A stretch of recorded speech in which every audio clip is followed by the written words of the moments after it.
Doctor Baba Saheb Ambedkar open university.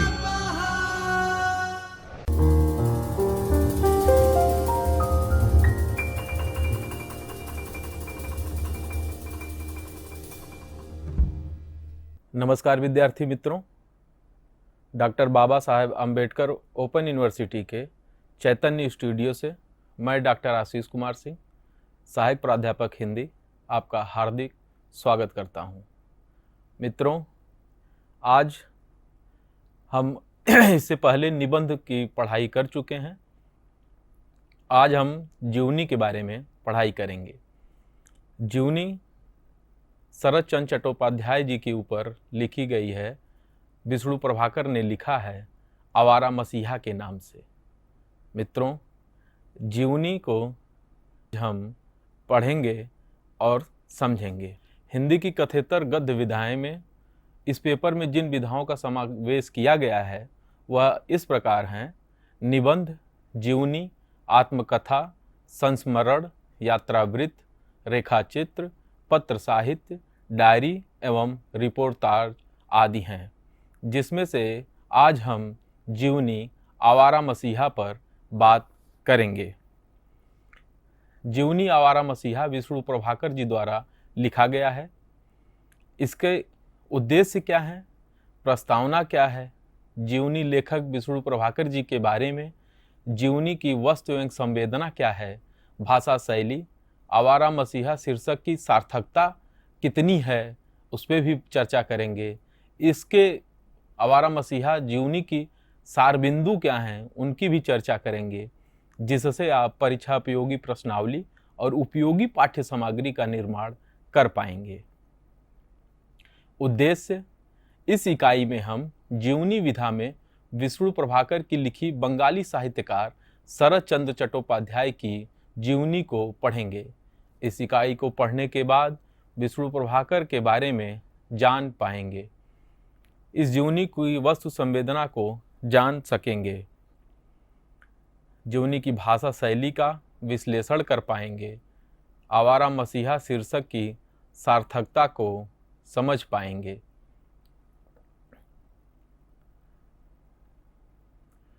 इसकी प्रस्तावना है: जीवनी लेखक जीवनी लेखन के द्वारा किसी वस्तु के संपूर्ण जीवन को उजागर करने का कार्य करते हैं। जीवनीकार जिस व्यक्ति के जीवन का विस्तृत वर्णन करता है उसे वह तब ही प्रभावी रूप दे सकता है जब वह उस व्यक्ति के जीवन के अंतर्विरोधों और मर्म को समझ सकता है। प्रस्तुत जीवनी में यही कार्य विष्णु प्रभाकर जी ने किया है। उन्होंने बंगाली साहित्यकार शरद चंद्र के जीवन की परतों, अनेक घटनाओं को केवल बटोरा नहीं, जांच पड़ताल करके प्रामाणिक रूप से आवारा मसीहा में शब्दांकित किया है। आवारा मसीहा श्री शरद चंद्र के जीवन का चरित्र है, जिनके विषय में अनेक लोगों ने अनेक प्रकार की बातें और मत रखे हैं। किंतु यह ध्यान रखना चाहिए कि जब विष्णु प्रभाकर जी ने यह जीवनी लिखी थी तब बंगला साहित्य में भी शरद चंद्र जी की कोई प्रमाणिक जीवनी उपलब्ध नहीं थी। 14 वर्षों के अथाह प्रयत्नों के बाद लिखी गई इस जीवनी को कई पुरस्कारों से भी नवाजा गया है। जीवनी लेखक विष्णु प्रभाकर।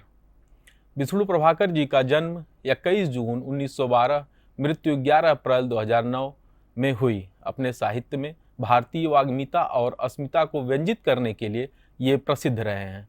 विष्णु प्रभाकर जी ने कहानी, उपन्यास, नाटक, जीवनी, निबंध, एकांकी, यात्रा वृत्तांत और कविता आदि प्रमुख विधाओं में अपनी बहुमूल्य रचनाएं दी हैं। प्रभाकर जी ने आकाशवाणी, दूरदर्शन, पत्र पत्रिकाओं तथा प्रकाशन संबंधी मीडिया के प्रत्येक क्षेत्र में ख्याति प्राप्त की थी। देश विदेश की अनेक यात्राएं करने वाले विष्णु प्रभाकर जी जीवन पर्यंत पूर्णकालिक मत्स्यजीवी रचनाकार के रूप में साहित्य में साधना में लीन रहे थे। आवारा मसीहा विष्णु प्रभाकर द्वारा रचित प्रसिद्ध बंगला लेखक शरद चंद्र चट्टोपाध्याय की जीवनी है। शरद चंद्र चट्टोपाध्याय की गणना भारत के ऐसे उपन्यासकारों में की जाती है जो सच्चे अर्थों में देश भर में अत्यंत लोकप्रिय थे। उनकी प्रायः सभी रचनाओं का अनुवाद भारत की सभी भाषाओं में हुआ और वे खूब चाव से बार बार पढ़ी गईं, आज भी पढ़ी जाती हैं। परंतु आश्चर्य की बात यह है कि एकाध को छोड़कर उनकी कोई भी संतोषजनक जीवनी बांग्ला में भी उपलब्ध नहीं है। इस कार्य को पूरा करने का बीड़ा अनेक वर्ष पूर्व श्री विष्णु प्रभाकर जी ने उठाया था। वे स्वयं प्रथम श्रेणी के कथाकार थे और शरद चंद्र में गहरी आस्था रखते थे। उन्होंने यात्रा, पत्र व्यवहार, भेंट वार्ता आदि समस्त उपायों और साधनों से इस कार्य को पूर्ण किया जो कि इस ग्रंथ में प्रस्तुत है। यह जीवन चरित्र न केवल विस्तार से उन पर प्रकाश डालता है, अपितु उनके जीवन के कई अज्ञात पहलुओं को भी उजागर करता है। आवारा मसीहा का प्रथम संस्करण मार्च प्रकाशित हुआ था। इसके विषय में लेखक कहते हैं, सन 1959 में मैंने अपनी यात्रा आरंभ की थी और अब 1973 है। 14 वर्ष लगे मुझे आवारा मसीहा लिखने में। समय और धन दोनों मेरे लिए अर्थ रखते थे, क्योंकि मैं मत्स्यजीवी यानी लेखन कार्य करके आजीविका चलाने वाला लेखक हूँ। लेकिन ज्यों-ज्यों आगे बढ़ता गया, मुझे अपने काम में रस आता गया और आज मैं साधिकार कह सकता हूँ कि मैंने जो कुछ किया है पूरी आस्था के साथ किया है और करने में पूरा आनंद भी पाया है। यह आस्था और यह आनंद, यही मेरा सही अर्थों में पारिश्रमिक है। इस पुस्तक की सामग्री के 3 प्रमुख स्रोत रहे हैं। एक तो उन व्यक्तियों से साक्षात्कार जो किसी न किसी रूप में शरद बाबू से संबंधित रहे, दूसरे उनके समकालीन मित्रों के लेख संस्मरण और तीसरे उनकी अपनी रचनाओं में इधर उधर बिखरे हुए वो स्थल और प्रसंग जिनका उनके जीवन से सीधा संबंध रहा है। जीवनी, वस्तु एवं संवेदना। आवारा मसीहा विष्णु प्रभाकर द्वारा रचित बंगला साहित्य के उपन्यासकार श्री शरद चंद्र चट्टोपाध्याय की जीवनी है, जिसे लेखक ने 3 पर्वों में विभाजित किया है। प्रथम पर्व दिशाहारा, दूसरा पर्व दिशा की खोज और तृतीय पर्व दिशांत है। दिशाहारा पर्व यह प्रथम पर्व है। इसके अंतर्गत शरद के बाल्यकाल का वर्णन है। दूसरा दिशा की खोज है। इस दूसरे पर्व में शरद के लेखन विकास के प्रेरणा के स्रोत, रचनाओं की पृष्ठभूमि और पात्रों से समरसता, रंगून प्रवास आदि की चर्चा है। और तीसरे दिशांत में, इस तृतीय पर्व में शरद के पुनः स्वदेश लौटने, प्रौढ़ लेखक के रूप में प्रतिष्ठा प्राप्त करने, देश के स्वतंत्रता संग्राम से जुड़ने और देश सेवी के रूप में समर्पित होने और एक बार फिर जीवन के अंत समय तक लेखन कार्य में संलग्न होने का चित्रण है। दिशाहारा की शुरुआत मामा सुरेंद्र और छोटे शरद की मित्रता से होती है। शरद पिछले 3 वर्षों से मामा के घर अपनी मां के साथ रह रहा है, क्योंकि उनके पिता यायावर प्रकृति के होने के कारण कहीं पर टिक नहीं पाते थे। भागलपुर में छात्रवृत्ति क्लास में भर्ती करवा दिया, जहां पर शरद का पहली बार साहित्य से परिचय हुआ। छात्रवृत्ति की परीक्षा पास करने के बाद जब वह अंग्रेजी स्कूल में भर्ती हुआ, तब भी उसकी प्रतिभा में जरा भी कमी नहीं हुई। गांगुली परिवार में पतंग उड़ाना वैसे ही वर्जित था जैसे शास्त्र में समुद्र यात्रा। परंतु शरद था कि पतंग उड़ाना, लट्टू घुमाना, गोली और गुल्ली डंडा जैसे निषिद्ध खेल उसे बड़े प्रिय थे। नीले आकाश में नृत्य करती हुई उसकी पतंग को देखकर दल के दूसरे सदस्यों के हृदय नाच उठते। बाग से फल चुरा लाने की कला में भी वह माहिर था। उसकी तीक्ष्ण बुद्धि के सामने मालिकों के सब उपाय व्यर्थ हो जाते। यदि कभी पकड़ा भी जाता तो वीरों की तरह दंड ग्रहण करता। कथा शिल्पी शरदचंद्र के सभी प्रसिद्ध पात्र देवदास, श्रीकांत, दुर्दांत राम और सव्यसाची इस कला में निष्णात हैं। वह खिलाड़ी था, विद्रोही भी उसे कह सकते हैं, पर बदमाश वह किसी भी दृष्टि से नहीं था। भले ही तत्कालीन मापदंड के अनुसार उसे यह उपाधि मिली हो, पिता की तरह उसमें भी प्रचुर मात्रा में सौंदर्य बोध था। पढ़ने के कमरे को खूब सजा कर रखता, चौकी और उस पर एक सुंदर सी टिपाई, एक बंद डेस्क और उसमें पुस्तकें, कापियां, कलम, दवात इत्यादि इत्यादि। उसकी पुस्तकें झकझक करती थीं। कापियां वह स्वयं करीने से काटकर ऐसे तैयार करता था कि देखते ही बनता था। शरद स्वभाव से भी अपरिग्रही, दान अथवा अधिक धन स्वीकार न करने वाला था। दिन भर में वह जितनी गोलियां और लट्टू जीतता, संध्या को वह उन सबको छोटे बच्चों में बांट देता। देने में उसे मानो आनंद आता था, लेकिन यह देने का अभिमान का आनंद नहीं था, यह था भार मुक्ति का आनंद। नींद और आहार पर भी उसे अधिकार था। बचपन से ही वह स्वल्पाहारी था। बड़े होने पर कथा शिल्पी शरदचंद्र की बड़ी बहू सबसे अधिक इसीलिए तो परेशान रहती थी। शरद का एक अन्य शौक था नदी के किनारे मौन एकांत में शांति से बैठना। कितनी ही बार उसने गंगा किनारे बैठकर यह सौगंध खाई होगी कि मैं सूर्य, गंगा और हिमालय को साक्षी मानकर प्रतिज्ञा करता हूँ, जीवन भर सौंदर्य की उपासना करूंगा, जीवन भर अन्याय के विरुद्ध लड़ूंगा, कोई छोटा काम नहीं करूंगा। एक दिन अध्यापक अघोरनाथ अधिकारी गंगा स्नान के लिए जा रहे थे। शरद उनके कपड़े लेकर पीछे चल रहा था। तभी किसी स्त्री के रोने का स्वर सुनाई दिया। उनके पूछने पर कि कौन रोता है, कहा मास्टर मसाई। इस नारी का पति अंधा था। लोगों के घरों में काम काज करके यह उसको खिलाती थी। कल रात वह अंधा स्वामी मर गया। यह बहुत दुखी है। दुखी लोग बड़ों की तरह दिखाने के लिए जोर जोर से नहीं रोते। उनका रोना दुख में विदीर्ण प्राणों का क्रंदन होता है। वाकई में यह सचमुच का रोना है। छोटी से आयु में ही रोने का इतना सूक्ष्म विश्लेषण सुनकर मास्टर दंग रह गए। उन्होंने अपने मित्र से इसकी चर्चा की तो उनके मित्र ने कहा, जो रुदन के विविध रूपों को पहचानता है वह साधारण बालक नहीं है।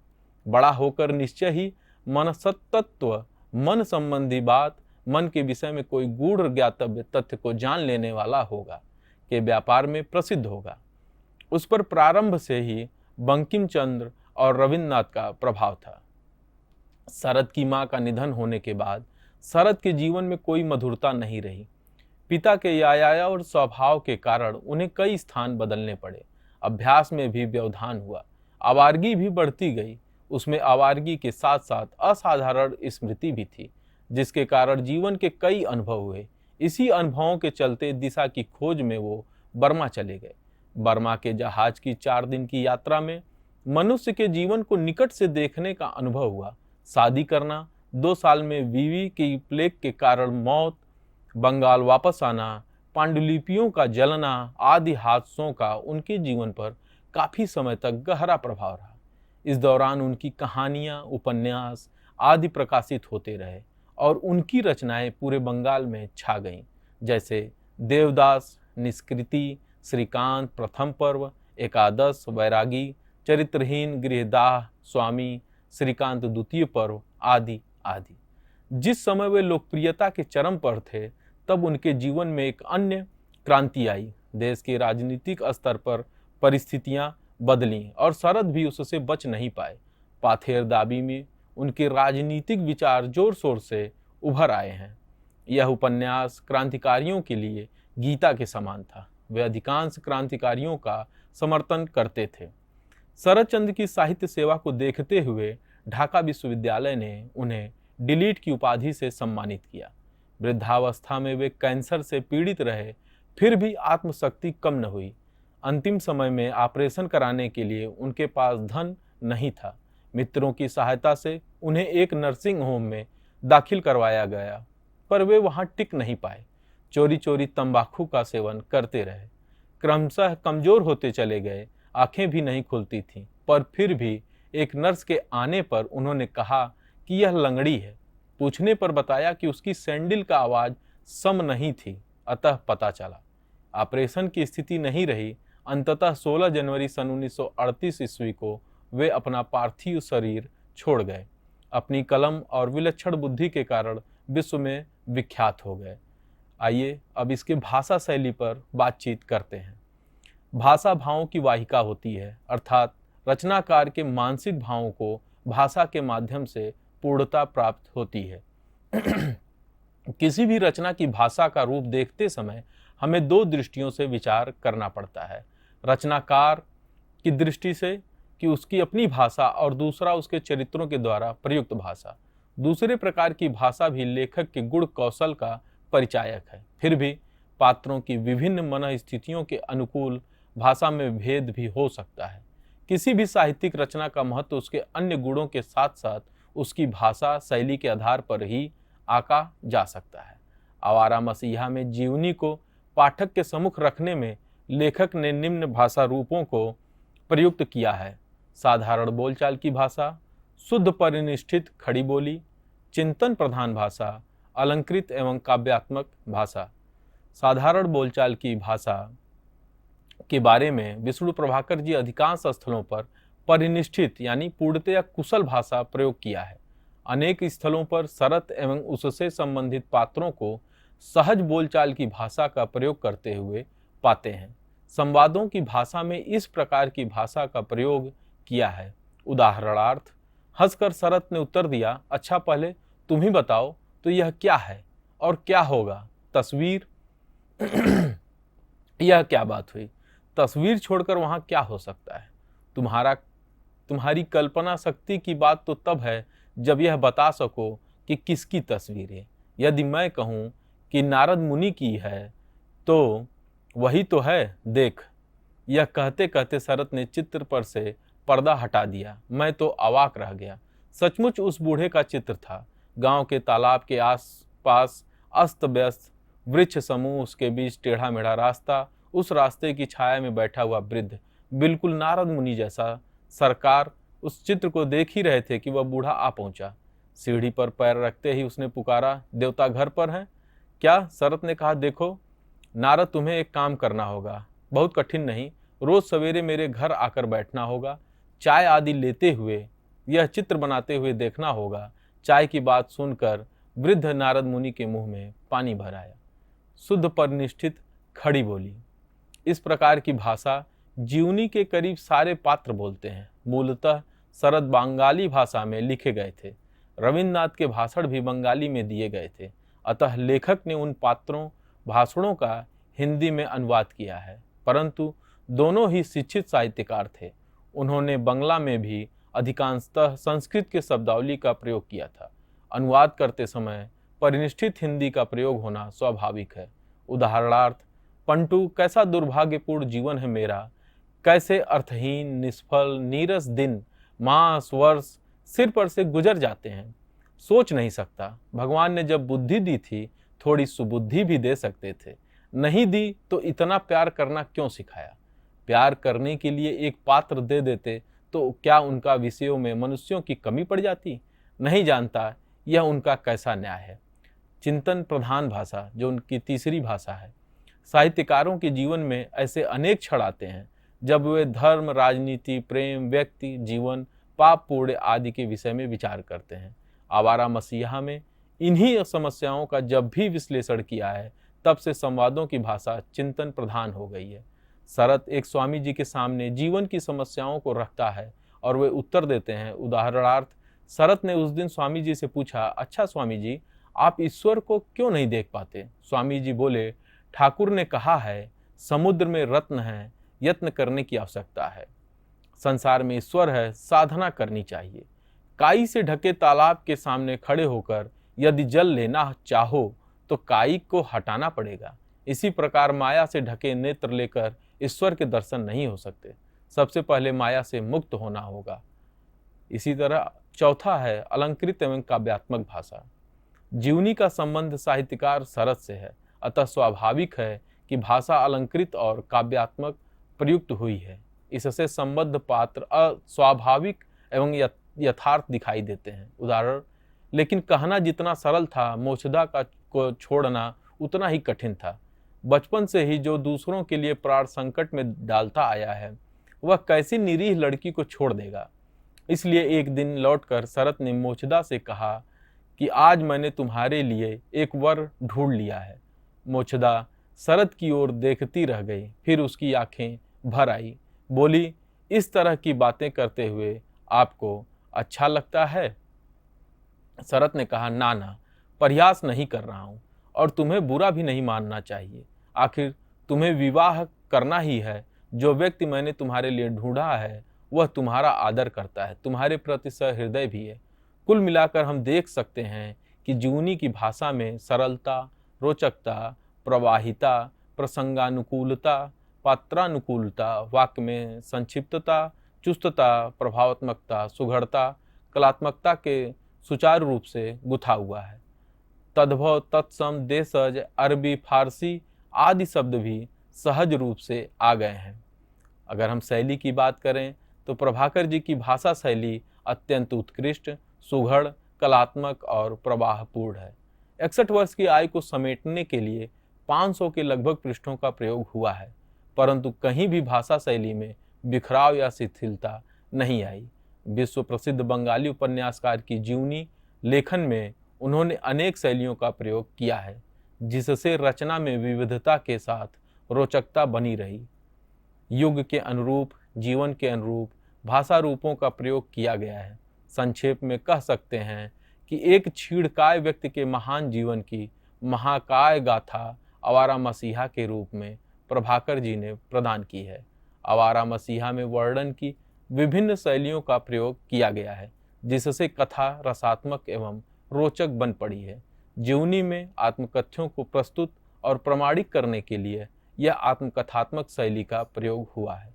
संवादों में जहाँ भी कथा में पूर्व का संबंध होता है, नाटकीयता लाने के लिए नाटकीय शैली का प्रयोग हुआ है। आवारा मसीहा शीर्षक की सार्थकता। किसी भी साहित्य की कृति का शीर्षक उस कृति के बारे में बहुत कुछ बता देता है। शीर्षक यदि प्रभावशाली हो तो उसको पढ़ते ही हम पूरी कृति पढ़ने के लिए तैयार हो जाते हैं। इसीलिए शीर्षक प्रभाव उत्पन्न करे, ऐसा होना चाहिए। आवारा मसीहा श्री विष्णु प्रभाकर जी द्वारा रचित बंगला साहित्य के अग्रगण्य कथाकार शरद चंद्र चट्टोपाध्याय की प्रामाणिक जीवनी है। शरद जीवनी का प्रधान चरित्र है। जीवनीकार ने प्रथम 2 पर्वों में शरद का आवारापन का चित्रण किया और ये आवारापन उनके बचपन की देन थी। शरद के जीवन का अधिकांश हिस्सा ऐश्वर्यशाली पर्यटन में ही गुजरा था, जिससे तृतीय पर्व में शरद का मसीहा रूप उभर कर आता है। इसीलिए तो लेखक ने उनकी जीवनी का नाम आवारा मसीहा रखा है। यद्यपि वे आवारा रहे, पर जहां उन्होंने दुख देखा वहां अपनी उपस्थिति से दुख एवं संकट दूर करने का प्रयास किया। इनके विषय में एक धारणा अवश्य रही कि शरद एक नितांत स्वच्छंद व्यक्ति थे, अतः उनका जीवन किसी के लिए अनुकरणीय नहीं बन पाया। वे जीवन भर अफीम, शराब, वेश्या के संपर्क में रहे, परंतु उसकी दृष्टि प्रत्येक स्थान पर सौंदर्य को ही निहारती और पीती रही।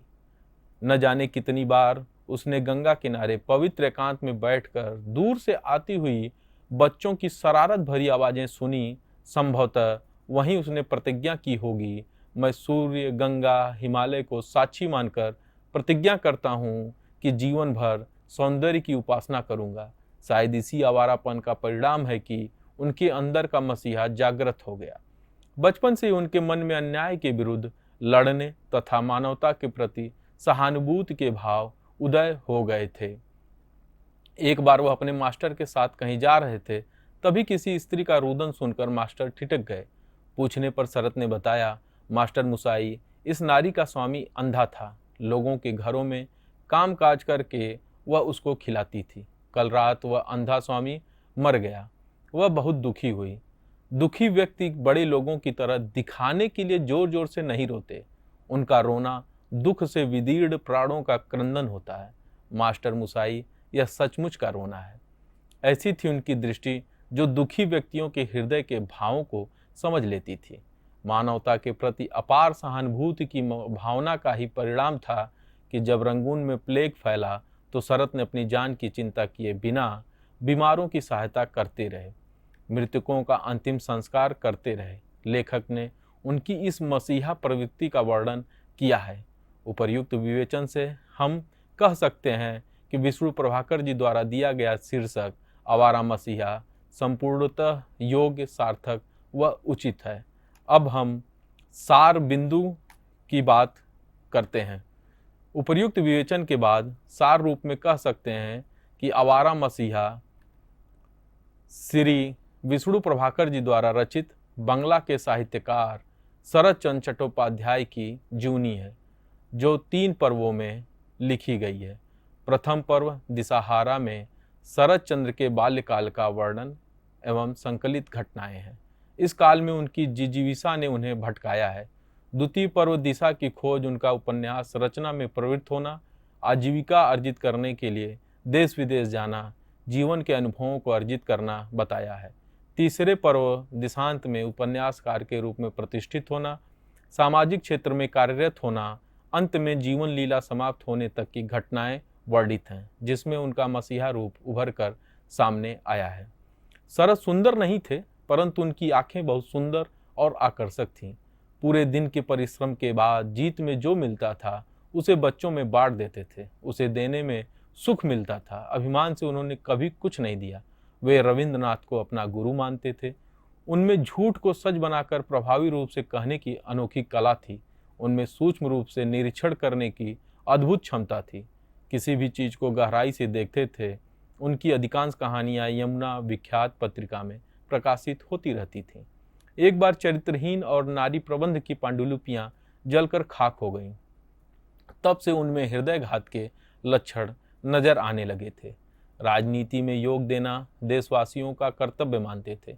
पाथेरदाबी में उनके राजनीति संबंधी विचार व्यक्त हुए हैं, जिसको अंग्रेज सरकार ने जब्त कर लिया था।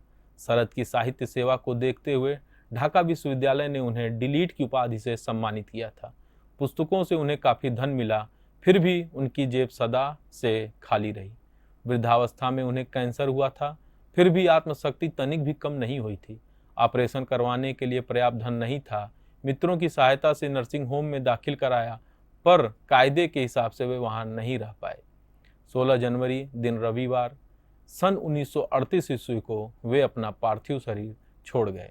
इस विश्व को यह बंगाली बाबू साहित्य की अमूल्य निधि देकर भले ही चले गए हों, लेकिन आज भी लोगों के दिलो दिमाग में छाए हुए हैं। सशक्त कलम के धनी को वंदन। धन्यवाद। स्वाध्यायः परः